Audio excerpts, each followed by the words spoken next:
What is up guys, it's Cal, and in this video I want to show you almost all of the racial abilities for the allied races, their mounts, and a few changes to already existing locations on the Broken Shores that have to do with the allied races. So first off, the Nightborn, a horde allied race. They have CANTRIPS, which allows you to summon an Eldritch Grimoire, which will allow you to have melee access for 1.5 minutes. So that's pretty interesting. And then there's Masquerade, which allows you to shroud yourself and take on appearances of another Nightborn, so it'll be pretty interesting to see who you can turn into. And then they have Ancient History, which increases their inscription skill by 15. Then there's Arcane Affinity, which increases their magical damage by 1%. Then Dispel Illusions, which allows them to see invisibility and illusions within 15 yards of them. And then finally, Magic Resistance reduces the magic damage they take by 1%. Now the Nightborn mount is, well, this thing. It looks familiar, doesn't it?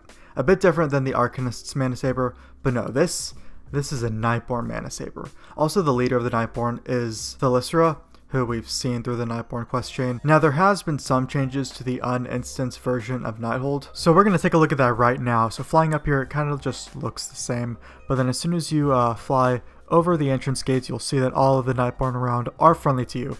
They're not hostile like in live. I will show you the live comparison here in a minute, but yeah, everybody here, even this construct, is friendly. All these guys are friendly. All these NPCs are here in live, but they're not friendly. They will attack you, which it's interesting that these guys will not attack me as an alliance, because Nightborn are a horde allied race. But just over here in the corner, we do see some Pandaren teaching the Nightborn how to do some monk stuff. They're teaching them the monk ways. There's like 2 sets of them here. And yeah, because Nightborn can be monks. It's one of the classes they can be. So over here, just a minute, are going to be some portals that only Horde can see. There's a portal to Orgrimmar, there's a portal to Dalaran, and there's a portal to the Suramar place, Meridal, I think that's what it's called. But I can't see them because I'm Alliance, but if you come here on the PTR, you will see those portals. And then, if you've never decided to fly to the uninstanced Nighthold, all of these NPCs are hostile to you. They will all attack you. They do not like you, no matter your faction. So there are some slightly different NPCs here on live than on the 7.3.5 PTR. But yeah, so as you can see, the uninstanced version of Nighthold kind of acts as the Nightborn's major capital city in Battle for Azeroth and 7.3.5. And as you can see, there's obviously no Pandaren there teaching Nightborn how to do any monk stuff. And then over here, there's obviously not any portals. It's not just because I'm Alliance. There's definitely not portals here if you're Horde. So those are the differences between the uninstanced version of Nighthold from live to 7.3.5 Battle for Azeroth. Next up, for the High Mountain Tauren, another Horde allied race. They have an ability called Bull Rush, which allows you to charge towards the target for 1 second and then knocking them down for 1.5 seconds. I guess since the Tauren get War Stomp, the High Mountain Tauren get this Bull Rush ability. Anyways, they also have Pride of Ironhorn, which increases their mining by 15 and allows them to mine faster. And then Mountaineer, which gives them 1% versatility, Rugged Tenacity, which reduces the damage they take by a certain amount based on level. And then Waste Not, Want Not, which gives them a chance to loot additional meat and fish from enemies. And then their mount, which is a moose. It kind of looks like a more dazzled up version of the High Mountain Elderhorn, but no, this is the High Mountain Thunderhoof. And the leader of the High Mountain Tauren will be Mela High Mountain, who we've seen while questing through High Mountain. Now, in addition to all of that, Thunder Totem has slightly been changed. In this building over here, that's still, I think, technically in Thunder Totem. This building is in live, by the way, but there are going to be Blood Totem Tauren. And here they're Blood Totem Survivors, Blood Totem Trappers. Now, most of the Blood Totem tribe was actually corrupted by the Legion, but those who were not corrupted seeked refuge here at Thunder Totem. So they're in this house. And then up here, we will actually see a Pandaren teaching the High Mountain Tauren the ways of the monk, because High Mountain Tauren can be monks. And then, just for comparison's sake, in this building, there's nothing. There's no Tauren in here. No one. So that just shows you the difference between how it is in 7.3.5 versus current live, pre 7.3.5, and then up here, there's no monks, no Pandaren, no Tauren, just sitting on this area right here. But that is the changes in 7.3.5 to Thunder Totem. Now, we don't know the racials for the Zandalari trolls yet, which is kind of understandable since they won't be an allied race right off the bat, whereas the Nightborn and the High Mountain Tauren pretty much will be since we've come into contact with them more recently. They mainly require reputations to Exalted to unlock their allied race, but then there will probably be some quest line to finally unlock them, but I'm sure we'll get their racials and their racial mount when we get closer to battle for Azeroth. But we do know that the leader will be King Rastakhan, who the Horde will meet many times through their questing on Zandalar. Now for the Void Elves, an Alliance allied race. They have a racial ability called Spatial Rift. It rips a hole in space of time, and then you can reactivate the ability to transport to that location, and it's on a 1 minute and 30-second cooldown. So that kind of seems like Monk's Transcendence ability. Then they have Chill of Night, which reduces arcane and shadow damage taken by 1%. Entropic Embrace, which says that your abilities have a chance to empower you with the essence of the Void. I'm not 100% sure what that means. Blizzard did say at one point that Void Elves would have a non-Void form, similar to Worgen have a human form, and then your Void form would just activate in combat. That's kind of what I think this is, but the fact that it says it has a chance to makes me second guess. But anyways, Ethereal Connection is another one of the racials, which reduces the cost of Void storage and Transmog by 50%. That's pretty interesting. Then Preternatural Calm, which means your spellcasts are not delayed by taking damage. Now that seems kind of really good if you want to be a spellcaster. Now their mount is a Void Chicken, which I think is the coolest of the race mounts, well, of the allied race mounts at least, we've seen so far. We have seen the skeletal model before, but that's really goes for all of them, but I don't know. This one just looks, it just looks cool to me. And then their leader is Illyria Windrunner because of, you know, what happened to her at the end of the Seed of Triumvirate.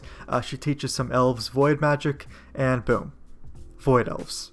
Now for Lightforged Draenei. They have a racial ability called Light's Judgment, which strikes down some holy energy in one location for an amount of holy damage to enemies within 5 yards. It is a 2 minute and 30-second cooldown, and this is the same thing as the Light's Judgment ability that you can get at the Vindicar. Then they have Forge of Light, which allows them to summon a forge and enables blacksmithing. Also, their blacksmith skill is increased by 10. Then Demonbane increases their experience gained from killing demons by 20%. That racial is going to be useless when you get level cap, but oh well. Then Final Verdict. When they die, they deal damage to all enemies and heal all allies within 8 yards of them. And then Holy Resistance, which reduces their holy damage taken by 1%. Now for their mount. It's a giant paladin Elec. So yeah, there's that. Now their leader has not been 100% confirmed yet, but I think Turalyon is a pretty safe bet. Now for the Dark Iron Dwarves, all we currently have is what their racial abilities are called. We don't have what they do. So they have Dungeon Delver, Fireblood, Forged in Flames, Mass Production, and Mole Machine. I'm curious to see what Mole Machine is. I mean, it might be like an escape rope or something. We also don't know their mount as of yet, but their leader is going to be Mora Thorison, who's currently one of the 3 leaders of Ironforge, but she does recruit the Dark Iron Dwarves into the Alliance. Now I don't want to show you guys the Stormwind Embassy on the Stormwind map. It is up here. You'll see this building here, and you go into it, and this is where all of the allied races will be recruited. We got Turalyon, Anduin, Illyria, who seems to be teaching us some void magic right here, Prophet Velen, Gen Greymane, there's also Mechatork. I love his robots too, that actually looks really cool. We have Tyrande Whisperwind, Muradin Bronzebeard, and then Aisa Cloudsinger, representing the Alliance Pandaren. So I assume we might see the Alliance allied race leaders here as well on live, and I don't know, there might be a quest being like, hey, you want to play our class to level 20? Well, do this quest, sort of thing. And now for the Orgrimmar Embassy, which is right here, where the Goblin Slums was.